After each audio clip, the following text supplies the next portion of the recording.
You know, I've got a really fun everyday carry that I've had for a while now. And you know,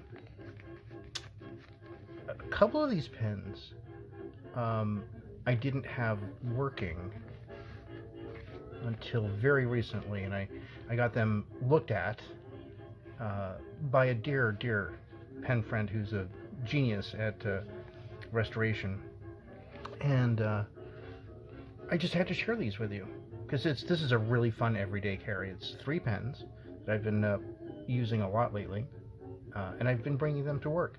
This one you've seen. I think you've seen 2 out of these 3 if you've watched any of my other videos. But this one, this is great. This is a Waterman's Taperite, and this is a Crusader from, I think, 1947. But this is interesting. And by the way, this is a really inexpensive pen. Collectors don't really seem to like them very much. So they haven't gone up in value, or they haven't gone through the roof. But there are some great things about them. First of all, they're inexpensive, and they often have, if not always have, at least somewhat flexible nibs. This one is, would I say it's semi-flex or flexible? It's flexible. It doesn't flex a lot, and it does require a bit of gas to get it going, but there it is. It's inexpensive. It was probably the most successful Parker 51 inspired pen. This cap is not original to this particular pen. I'm kind of jumping around here. I want to show you this is the sort of Parker 51-ness of it. So it's got like a semi-hooded nib. It's kind of hooded. You can still see the, you've got the breather hole there, and you can see the tines. And the little tiny feed there, the teeny weeny feed. But I'll show you a couple of catalogs here. This, hold on, pull this out. There you go. Wahl, the Crusader. This is the 1947 catalog. Let's see if I can scroll up a bit here. That cap there. That was aluminum. And I had this cap, but it was corroded. So this wonderful pen friend of mine so thoughtfully came to my rescue and gave me a cap that fit, that was not looking so crappy. This is the 1948 catalog. By the way, that what I showed you earlier, 1947. Interestingly, the file says British, but the listing shows. What does it show? It shows Canadian for this catalog, so I'm not sure exactly what the deal is. But that's basically what the pen was. It was just like that. Now over here, this is 1948 catalog, and you can see the cap there. These were, what, $5, I guess? Something like that, I think they were. But, oops, there it is. Yeah, there's that cap. So it's really that one there. The Crusader, $5. Anyway, so there's that. And we'll do a little writing sample with it. I got this for dirt cheap at an antique shop. I got lucky, I will admit. It's only $14.50. It was like 50% off. It was really cheap. And of course, you know, it required a little love to get it going. I don't think that the build quality of these is quite as strong, really, as they were in the 1920s. But it's still a quality pen. It's really nicely made. But anyway, we'll give you a little writing sample here. I'm at a weird angle, so I have to kind of adjust myself here. But let's see what we can do. All right, all right.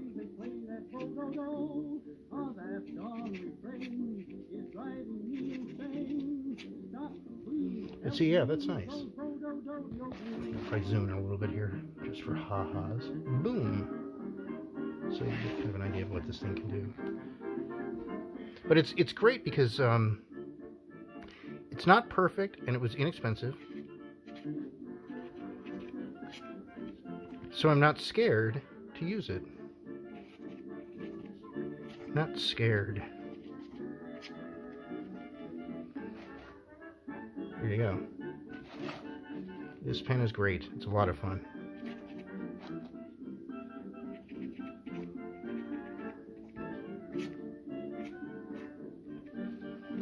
Tremendous fun. We're going to go into the next pen now. These are really fun. Well, this one I got, when did I get this? I got this in Philadelphia, but I didn't get it this year. I got it the year before. Let's see. Let's bring this back to, I've got a magical zoom level here, and it's almost, nope. There it is. Nope. Oh my God. Work with me here. There it is. Okay. So this is a Wahl Eversharp, and it's, I haven't found this one in a catalog, and I've never seen one before. So that's why I was so intrigued by it. A big part of why I was really into it. This is, I think this is a student pen. It's in lapis lazuli. They called it lazulitic blue. That was their name for it. That's sort of a, this was separate. I think I might want to play with this a little bit at some point, because it's kind of bent a bit there, but anyway. But really an elegant pen. This looks a lot like, I'll show you what it looks like, but isn't quite. It looks sort of like these here. This is from the 1928 catalog. There we go. But it doesn't have, it has that kind of nib, the signature nib, which is nice. It's a semi-flex nib, but a good semi-flex. So I guess, yeah, if this one's semi-flex, the other one is, the taper right is. But see that gold band there? That's not on this pen here, which is, can we even see it? See, nothing. Got an imprint here. It's made in USA. But you don't have that gold bit. So it's not that one, and I think it's a student pen. So I went looking in the 1929 catalog because I didn't see any student pens in there. Here are some student pens. This is not super great quality in terms of the reproduction.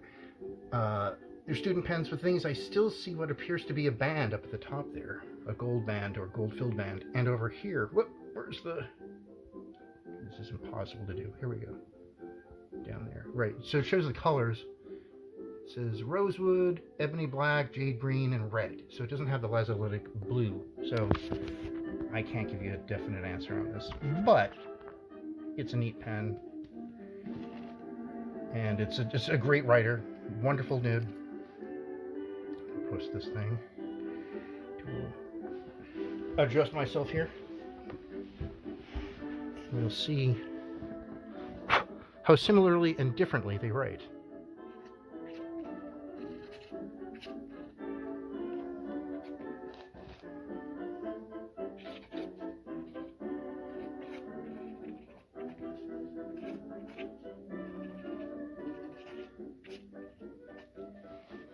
There you go. I'm going to zoom in a little bit here. How's that? Any better? That's not too bad. Let's see.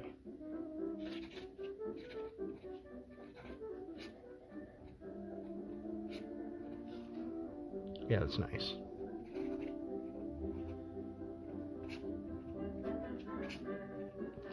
Just an elegant pen. Really nice feel. Road feel. What was, it was funny too when I got this pen. I dipped it, and I mean, it looks like it's in nice shape, right? And I mean, it's part of why I bought it. It was a good deal too. But it was so funny.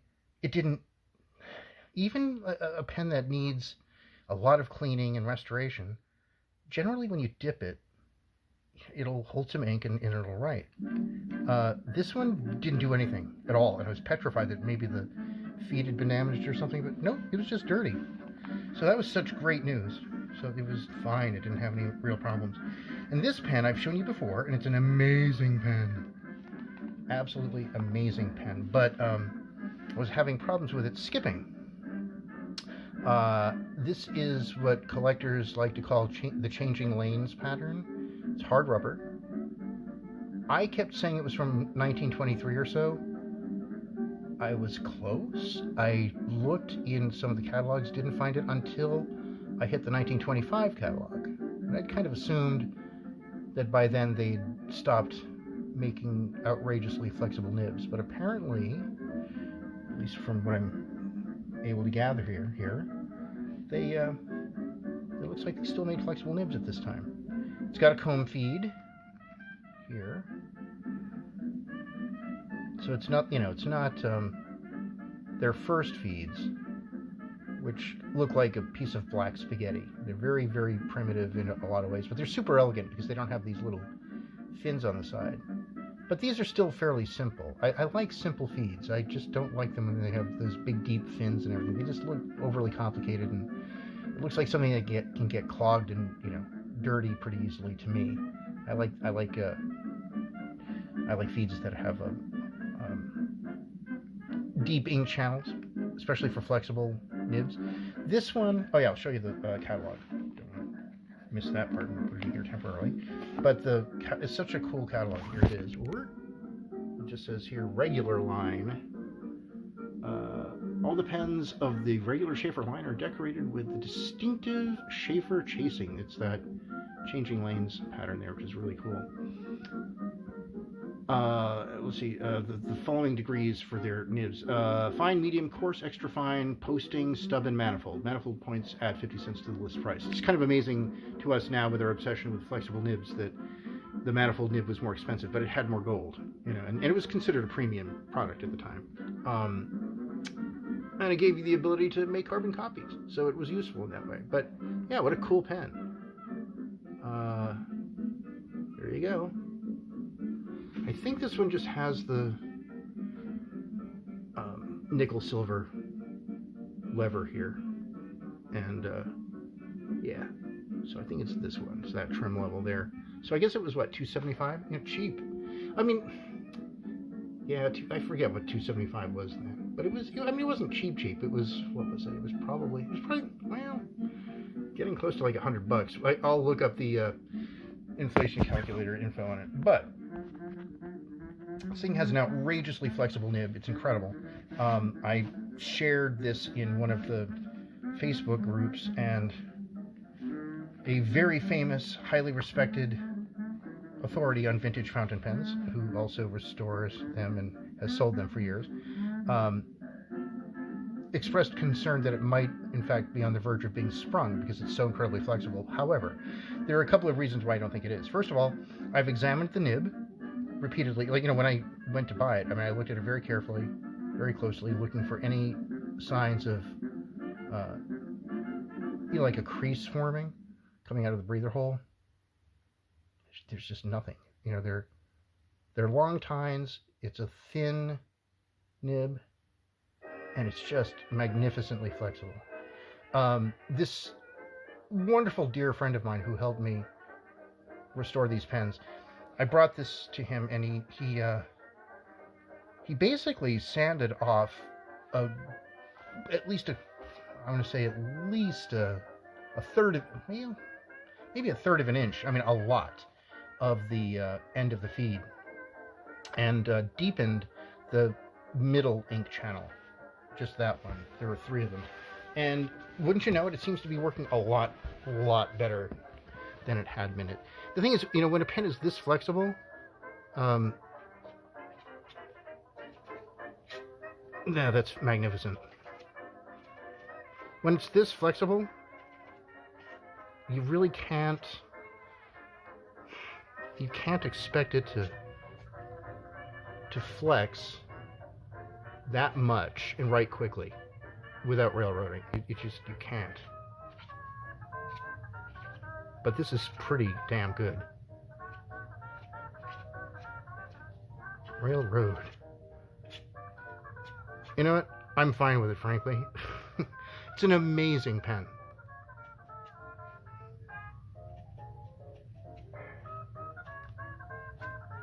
Yeah, it's fabulous. I'm happy with it. Even with the occasional bit of railroading, you know what? to get that much flex out of something. And I'm not even applying really any significant pressure here at all. I mean, very little. A little bit on the downstroke, obviously, to get such a thick line. And there, yeah, that's crazy.